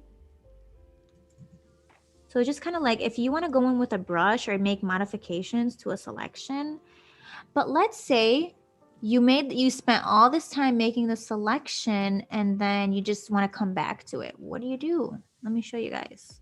Ooh. And this goes back to my graphic design knowledge. I just know too much, way too much. Okay, so this is the final selection. I'm good. It's looking a little wonky over here though, not gonna lie. I could spend like 20 hours doing this, but I'm not going to. Okay. We'll just, okay. I'm gonna be here forever. Like I need to stop. Okay, wait. Okay, guys. Okay, so this is gonna have to be it. Okay, so we got the selection. Yes. What you wanna do is press Q again. You're gonna exit from the quick mask mode. And now what you wanna do, and also like see over here how I kind of missed that. So I'm just gonna quickly go back. I'm pressing Q it's almost again. like you have to like do like Q multiple times to go back and forth to kind of see. Yeah, kind of like flop that. This stuff ain't easy. Like I'm just gonna go back and forth. It's hard. Well, also because it like, even though it looks like it might not be the lip, like it is, right? know? It's okay. I'll just fix it later. Okay. This is a selection. Pressing Q again. So what you want to do, like let's say you want to save the selection and come back to it. You want to go to select and then save selection. So you're going to name this lip. And then let's say I deselect this. Again, let's say 20 years go by and I want to open up the selection for the lips. Like you no longer have that selection. You go to select, load selection, and then you go to lip. Yes. And then press OK, and you have it right there. Here we go. So you can save certain selections, which I love. We love that. That is super nice. Yeah. Thank you. I love it. So one more thing we're going to do is press Command J as the selection is active so that we only select the lips. So now we have just the lips. That's it. Okay. So what we're going to do is you could do a couple things. You could do like a colored layer on top of it. But what I want to do is go to hue saturation, press OK, and then we want to do colorize. Mm-hmm. And of course, it's going to look weird because we haven't image clipped it yet. So when you image clip it, you're basically telling the layer, you're telling hue saturation, hey, I only want you to affect the lips. So you're going to hold down the Alt Option key, and you always have to remember the layer you want to be affected has to be on top of the image selection. So hue saturation is on top of the lips right here. I'll name it. And so holding the Alt key, you're going to see this little arrow and you're going to click it. And there you go. It's going to affect only that. Now, the issue that we're having now is that we got the teeth in there. So you can make a mask or you can just erase the teeth, whichever one you want. I probably should have erased the teeth, but I'm just going to make a mask real quick. Yeah. And then just get rid of the teeth and it'll be. Love it. There you go. Girl, Probably should have just erased the teeth while I was doing the selection. Oh, but I got a little we got a little excited. I got excited, so I forgot. Okay, there we go. Now look, you want to make this look as real as possible. Zooming out. Looking great. It's looking great. I love this because you can literally change it to whatever you want. Oh my gosh. Even if I wanted it to be like this. That's beautiful. Like just a little saturated. Yes. Just you like wanted to have bit. like super red lips. We can also do that. You want to have super red lips? Oh my gosh. Changes the whole look. There we go. I kind of like that. Like, That's what do you incredible. like? It's just crazy what this can do. I know. Ugh, Also, what you can do, I know I love Photoshop. Seriously. My life. I live and breathe this. So what you can also do is, and what I do is I add an adjustment layer, a curves layer. Okay. To further be clipped in to only affect the lips here. I'm just gonna put it on top of hue saturation and clip it in. Again, all these arrows are pointing down to the lips. So this curves layer will only affect the lips. So you can even add more dimension, like a curves layer as well. You can kind of adjust it to be more realistic. I use this a lot when I'm doing, like when I'm changing hair colors too, when I used to do photo manipulation in Photoshop. So just a little trick to add more, if you want to add more dimension. If you like how it's looking, great. You don't have to do this step, but this just gives it that extra dimension, that extra pop that you need in your selection. That's such a good tip. I love it. So good. So what color are we doing? I kind of liked all the way to the left. That was so this pretty. Is kind of like, right? This one? Yeah. Like this? Yeah, like maybe? Slightly red orange. Like, oh, so pretty. We can like crop it in too. We can crop this in so it's like a nice headshot. And also we do want, like I do want it to be a little bit more, oh wow. Like she has lipstick on her teeth. Oops. Oh. God. And you could easily do this by doing what I did before, which is I just drew on the color. Like I took a brush and I'm brushing over. You can easily do the same exact thing. And that's with like a blending mode on it so that it. Yes, this is again a second option. You can also do that. And again, you take a layer, curves layer, you clip that on the lipstick, and guess what? You could do the same thing with adding dimension to that. You can add darkness. Look at that. This is just this is just the brush layer. So it kind of gives, like, both of them in a way are just great. This one in particular is great with just the raster layer with the color, because now what I might want to do is kind of blend it in to the lip a little bit more. So what I can do is take a low opacity and just kind of like go over any little areas, or what people have done is taken, oh wait, I'm on the wrong layer. And that happens. So you can kind of adjust. Oh yeah. What you want to do. I do want to keep actually the opacity kind of high on. Okay, there we go. What some people do to make the lip, and the thing is, like, a lot of stuff that you see on social media, like 100% edited, a lot of it is retouch, not 100%, but a lot of what people are doing are retouching, changing lipstick colors. They can change their eyeshadow color. There's apps that also do that these days. Yeah. It takes really no effort at all to be able to like download an app, and then you have a full makeup look on you. So this here, what you could do if you wanted it to look even more realistic too, take another layer. I'm just going to name it dimension. And then I'm taking just like a black brush here, setting it to like soft light and kind of going in. Oh, that's nice. That's a little bit too much. But what I'm going to do. But it adds like that dimensional quality. Okay, so you're just going to decrease the opacity. So going in, kind of coming in at the corners. We're just trying to like kind of blend it in. It makes it more believable. Thank you. I'm not like a makeup artist, you know. Someone commented, red lip, bring it on. We love free makeup. That was sure. Like really, like who's the one who said that they can't find makeup artists? There you go. You don't need. There you go. You don't need one. Also, Wade was like, LOL, that's a price sheet on its own. How much hair do you want me to edit? I love that. How much we talking here? So look at the difference. I'll show you guys. That's before amazing. And after with just a little bit. Notice the sides, especially. Yeah. And let me show you guys without the red lip. So that's before. That's after. It looks so real. It really does. Look real. It really does. Wow. That's amazing. Parmeet says, wow. Shireen says, wow, this is so helpful to know. I had no idea. And Fairy says, love that. Tara's asking, how many photos from one test shoot would you normally edit? Probably like 5 or 6. I used to go overboard and do a bunch, but now you just keep it simple. Yeah. People, the agents want like a good headshot and waist up shot, full body, stuff like that. Yeah. So keep it simple. Don't send too much. Love it. And Rosalie is asking, when you shoot friends, do you give them the raw photos as well? I'd rather not, but it's hard to tell them no. No, girl. No, listen to me. Don't do it, girl. Don't do it. I'm telling you to tell them no, because it's not.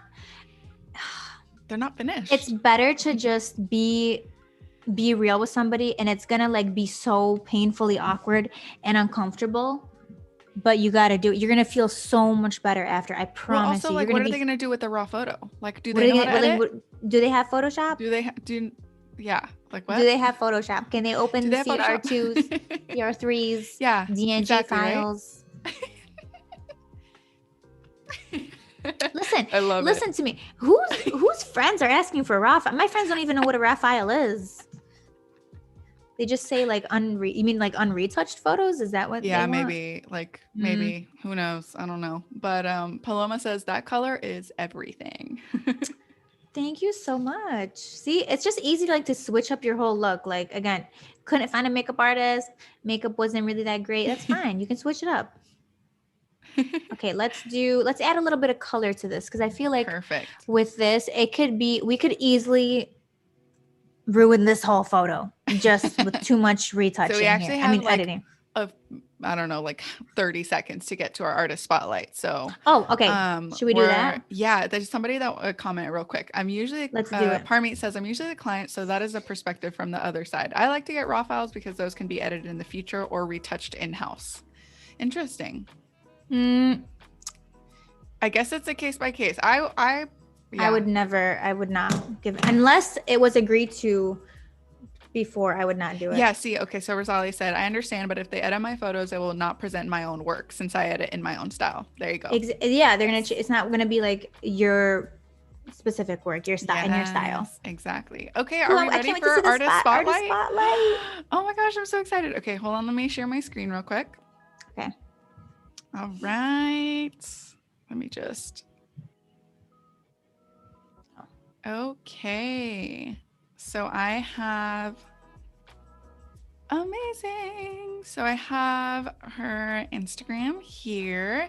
She's a photographer in Tokyo. Her name's Julia. And _ Icy photo _ I do also have her website up as well. It's icyphoto.com. Which one do you want to see? Jessica, do you want to see her Instagram or her portfolio? Yeah, let's look at her portfolio. She took pictures of me too. Oh my god. Well, we don't have to look at those, but her portfolio is just stunning. Wow. I mean, I saw her work on Instagram and I actually reached out to her and I was like, could you take like a headshot of me? And she's like, absolutely. So she took photos of me in Tokyo. I love them. She's just so talented. Gosh. The sweetest person ever. And she's my Uno coach. So I love it. I love it. Well, I mean, these are gorgeous. I mean, like, seriously, are you kidding me? And I just love the movement. Ooh, sorry guys. Let me figure my life out. So she shoots with a Sony mirrorless and she shoots with an 85 lens. She loves her 85 lens. Yeah. That's all she uses. And sometimes I'll be like, how do you just use an 85? And she's like, I just love this lens. Oh my gosh. There's something like very soft and dreamy about her work. Wow, this is beautiful. That's my friend Ellie. She's a photographer. So it's so incredible how she can take someone who isn't exactly a model or a pro and just like she just poses people so well. She directs people so well. Like she must know really well how to make someone feel very comfortable.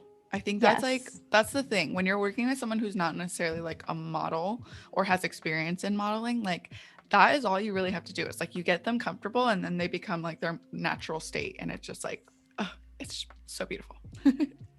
She's really good at that. Oh my God, I love this. And the thing is, the editing is on point. Editing is on point. Her editing is so consistent throughout. Amazing. Julia, if you're in the chat for whatever reason, let it like. She's in Japan. She's probably sleeping right now. Oh, right. But she might listen. She might be. We'll have to tell her that she's on the artist spotlight because she needs to hear this praise. Sharon says such beautiful photos.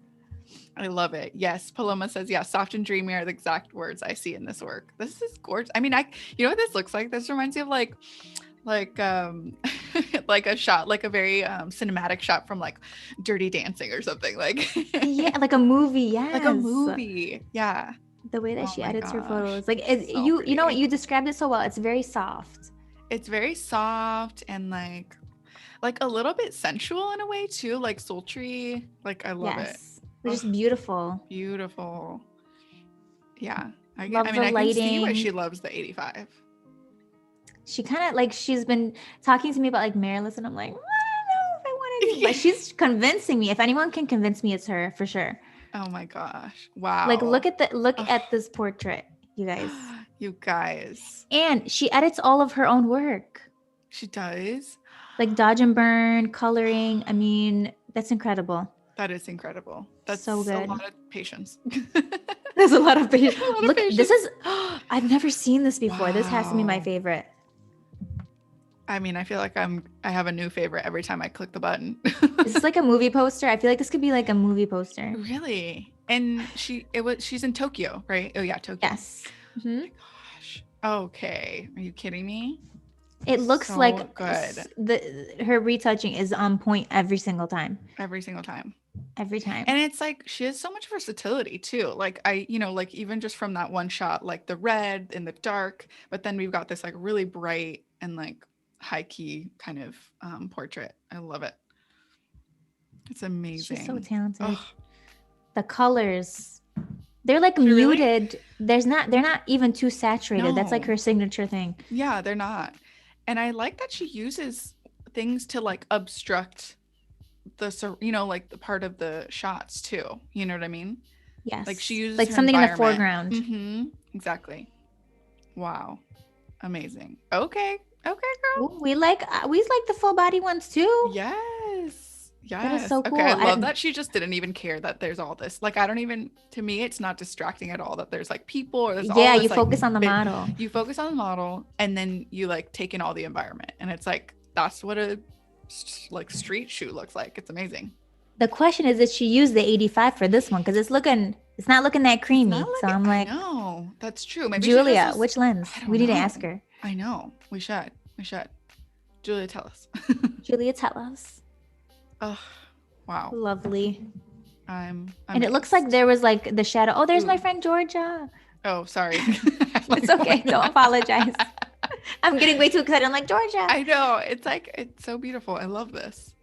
Aww. Like my favorite model ever. I love that she's also like very like carefree about the hair too. I feel like there's people who like go like way beyond too with like me. I'm like, you're like smooth. Gotta make sure my hair's not crusty. But she's like, honestly, it adds movement to the image. Yes, I just love how she's really good at portraits, especially. Oh, yeah. She took my the photo that I use in my Instagram profile picture. She took that. Oh my God, she did. Yes. I love it. She's so talented. What the heck? Love her work. And I'm not easy to photograph either. I kept laughing. I literally kept laughing. I'm like, I kept apologizing. I'm like, I'm so sorry I'm making you do this. She's like, man, you're doing amazing. I'm like, I try my best. I love it. Oh, love that. Like she almost like, it doesn't look like a true black, but it's like very, like you said, soft, but it still looks like there's a little bit of black in there, you know? Yeah, exactly. Oh, it's like her signature coloring and toning. Mm-hmm. Oh my gosh, yes. Wait, is there a model like in front, like in the foreground? Yes, I love that. That is amazing. Oh my God, it must be a dream to like shoot in Tokyo. Like endless like corners, street corners. Gardens. Sounds bad, but you know what I mean. It sounds bad. I get what you mean. There's always a photo shoot opportunity. Everything looks so beautiful. Literally. Oh, wow. Wait, I want to check out her Instagram too. And that way people can follow her. _ Icy photo _ yeah. Okay. Yes. Amazing. Unreal. Seriously? Unreal. Can she take photos of me like that? Can you take photos of me? I know, right? We need to do me and Arabella need to do a photo shoot like this. Let's do it. Can we get pictures? Immediately. we need to pick a picture of you in a tree like this. I love it.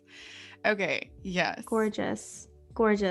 Honestly, like. And the thing is, like, with her styling, it's so simple. Yeah. The thing is, this shows that you don't really need a stylist a lot of the times. I mean, look at what Julia does. She's working mostly on her own with just the natural beauty of her subjects. And she's able to produce stunning images. And really bringing in her like surroundings, like into the image, like infusing the surroundings by like, doing all these like obstructions and like, just like the way that the model interacts with the background too is just incredible. Absolutely. Ugh, I'm obsessed. Wow. Love that. Oh my gosh.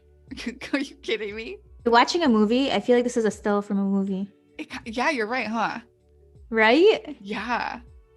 Yes. We're like super giddy. And I saw them doing this photo shoot on their Instagram stories. Hey, looks gorgeous. Yeah, gorgeous. This is amazing. Oh my gosh.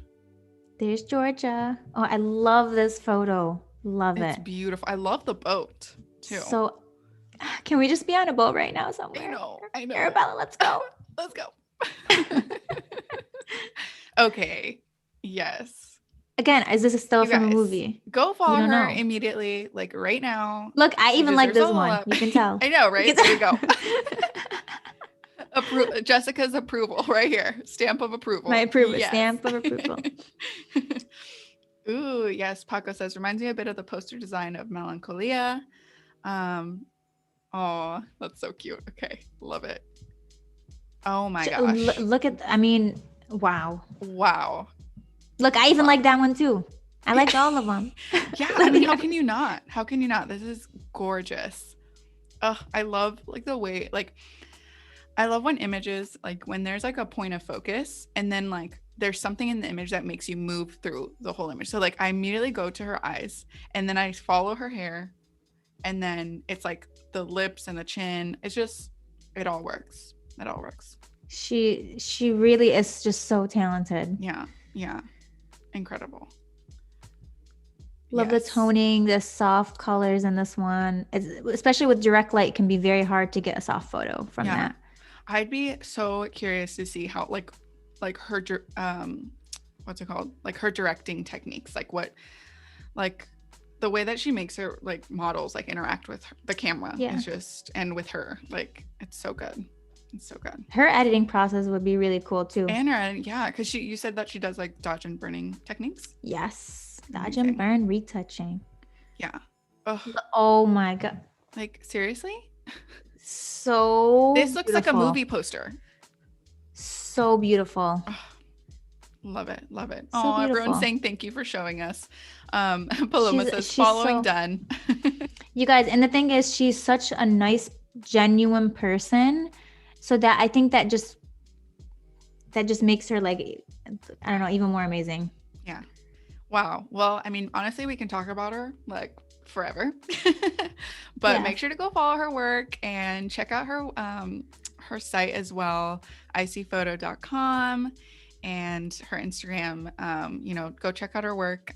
But that is our artist spotlight of this stream. So thank you guys for watching and sticking around. Let's get back to Jessica. Yeah. Let's do it. Amazing. I love how I refer to you in third person. We're going back to Jessica's screen. Let's bring it back to Jessica. We're back, guys. And we're back. How much time do I have left, by the way? We have about, let's see, like about 14 minutes. Okay, so I'll like wrap up the coloring. Yes. Here. Amazing. Okay. I'm gonna black and white layer. Perfect. So yeah. Okay, we want to add a little bit more warmth. So I think I'm going to do a photo filter layer. Okay. Kind of just add a little, I don't know. I just want it to be, I want her to be in Miami right now. Like she needs the sunshine. Yeah. In this photo. And you kind of were talking about this yesterday, like wanting, like you always like to add a little bit of warmth. And this is like a very overcast day. So like it's just like kind of bland. Day. It's like, we need some sunlight here. I actually, you know what, you guys, I'm not even gonna lie. I need some sunlight. I need some sunshine. I've just been inside a whole lot. I mean, you are married to Photoshop, so someone's got to pay the bills here. So gotta be working. Bills don't pay themselves. I love it. Well, please, you guys, if you have any questions, feel free to drop in the chat. I'll relay the questions to Jessica. And if you're watching on if you're watching on YouTube, come over to Behance and ask your questions. We have about, 13, 12 minutes left. Okay, we got this. We got got this. Not even worried. We got this. I just want to make this like a cute little edit. Ooh. Like, do I want to add some green tones in the blacks? Do I want to do that? So the selective color right here, we could do. I just love that. That's like, I love that you build on these layers. I know we talked about this yesterday too, but it all just like, they're all subtle, but once you start like putting it all together, it like really ties it all Comes in. together. Yeah, it's like a present. You put the bow on it and you gotta wrap it. Wrap the present. I would love a present. Actually, no, I just want food, to be honest with you. That's it. I love presents though. Like I like thoughtful. I don't really get a lot of presents though. Oh, well, actually, what am I even saying? What am I even saying? I don't even really like I usually just buy anything that I want these days. You know, I like to give gifts. I'm such a gift giver. I love giving gifts. That's the kind of person I am. Because so you want to be thoughtful and like you like something about the person, right? Yeah, like I listen to like things that my friends say, and like I'm like, hey, do you ever like, keep a note of like when there's something that you're like that they've said? Yeah. Oh yeah, I definitely do. Yeah. My like if my siblings were like, I think one of my siblings made a comment about like needing AirPods or whatever, but like they didn't have the money for it, so I like bought them AirPods. I'm like, I heard you needed this. That's like so anything. I just love to give gifts. So let me recant my previous statement. I don't really like receiving gifts. I like receiving gifts if they're like handmade gifts or like, like, oh, I love when people are like, oh, like we know you like this type of food, so we made it for you. Like that's so amazing, especially like when I'm in the Middle East, like my family know, like my aunts know I love pizza, so they like always make me pizza when I go. Even though I like, our traditional food, I love pizza, and they know I love pizza. Great though. Pizza's great. It's universally amazing. Yeah, honestly. Yeah. Andrea is asking, what do agencies want to see in terms of editing? Stronger edits, softer edits? What about in terms of concepts and styling? Such great questions, Andrea. So I would say, depending on each agency too, check out what images they already have in the model's book or on their main board and kind of go from there. But I mean, as a general rule of thumb, I would say just keep it pretty simple overall and keep it pretty natural. Not to say that you can't get really creative in your edits, but I mean, when you're talking about working with agencies, they want images they can use in the model's books to help them get jobs. And if you're putting a bunch of makeup on them and it's very like, if it's like super, super creative, it's going to be kind of hard for them to book jobs with those kinds of pictures. So I would say like, again, just look at their main board, see what the headshots are like being the ones that are being used.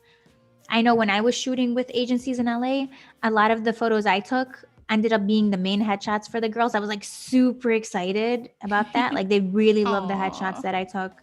So just focusing on that. Yeah, I was like super excited because it was like my first time working with these major agencies, and like my work was the main headshot and like on a comp card, and that's amazing. Hey, it was pretty awesome. Yeah. Okay, I love what you're doing right here. So you're using like a gradient map, setting it to luminosity. I love luminosity. It just kind of softens up everything just a bit. I used a color balance layer for some added color here, only on the mid-tones. I mean, I could do the shadows, but I also don't want to go too crazy. I think one of the last things that I'm going to try to do is maybe a black and white layer, and then I'm going to select the tints. And we're going to go from like normal to color. Okay. Just because I want it to kind of be I want it to be a little bit more uniform. You know what? Sometimes I'll uncheck this and it'll be black and white, and it'll just decrease the overall color so that the adjustment layers I added on will kind of will build on a little bit easier. Yeah. So decreasing what's already there just a little bit. Like this is at like, I could do like 3%. Let me see, like 5%. Okay, there we go. Nice. Something like that. just a tiny bit. You can barely even see it. But I can see it because I ruined my eyeballs. Okay. And then one of the last things that I'm going to do, hue saturation. And then, where did it go? Up here. And then we're decreasing the saturation. And then I'm going to set this to, let me try a couple of things. To soft light. I don't want it to be too intense, but I kind of like this. And you can kind of also experiment with the lightness. Right. Also, look at that. Isn't that kind of pretty? How fun. I mean, you can really just like play around with all these. Yes. It's amazing. So something like this. And then I will go through my layers one last time and kind of adjust anything. Yeah. Like Tara's the soft asking, light. how do you approach models? Sometimes I'll DM them. Other times I'll go through the agency and the agency will give me a package of models. It's a lot of different ways. Yeah, these days it's either through the agency directly or I'll just DM them. And then the models will be like, hey, can you set up something through my agent? And then I'll set it up through their agent. So if a model ever says that, by the way, like, oh, go through my agent, they don't mean it like, oh, I don't want to work with you, like whatever. It's because they actually have to go through their agent. Otherwise they'll get in trouble. Like they will get in trouble. That makes sense. Yeah, absolutely. So, Andrew says, thanks for all the answers. Jessica is one of the reasons I got into photography, which turned out to be the love of my life. Forever grateful. Yay! That is, thank you. Well, I'm really glad that you find a lot of joy in doing photography, because that's exactly like how I feel about it. I just love what I do, and I love that I can give back as much as I can in terms of knowledge and back to the community and seeing people grow. So like, I'm very honored. Thank you. Here is the final look. By the way, let me close up everything and then I'm gonna make this. Okay, so that's the before. Wow, we did a lot. Wow. Okay, so that's before, not completely because we had the raw photo, but this is after the raw. Frequency separation. Let me zoom in closer. Okay, so there we go. Okay. Okay. Frequency separation. Amazing. And then it's all the colors. Clean, like just very, whoa. Oh my gosh. What a difference. Love this. So beautiful. We did good. We did good, you guys. Look at this. You did good. You did good. After. Thank you. Oh, I love this. How we transformed it. Let's compare, shall we? Yes, let's compare because I want to see. I want to see this. Where is it? 67. Okay, here we go. Gotta open this. Okay, let me just kind of paste it on. Okay, so this is, oh my gosh, from 2016. And that is from 2021. Oh my gosh, what a difference. I don't even hate the colors from 2016. It's just, I don't either. Like they're so nice. I can appreciate both. I think they're both so different that you can't even like compare them. I'm even liking the ones I just like the blue tone. I think what I did use that filter for sure, but I used a lot of, let me try to bring some of that in. Perfect. See, this is where I start editing on. See, something like I added like more of that blue tone, something like this. Going to the whites and selective color, a little bit of that tone in there. And then it was, oh, here we go. Changing it just a little bit more. Yes. Okay. It was more of like a peachy. Yeah. The other one was more of like a peachy, yellow. Yeah, let us know in the chat which one's your favorite. Sharon says, okay, this is so hard. Both are beautiful in their own way. That's kind of how I feel about it too. I kind of even like the 2000s. But also like, I just, okay, what is it? Oh man. I was even my computer's like being I love possessed. Both too. I mean, it's just, can I see what it looks like without the red lip actually? Yes. I'm curious. Wait, the red lip was on this layer.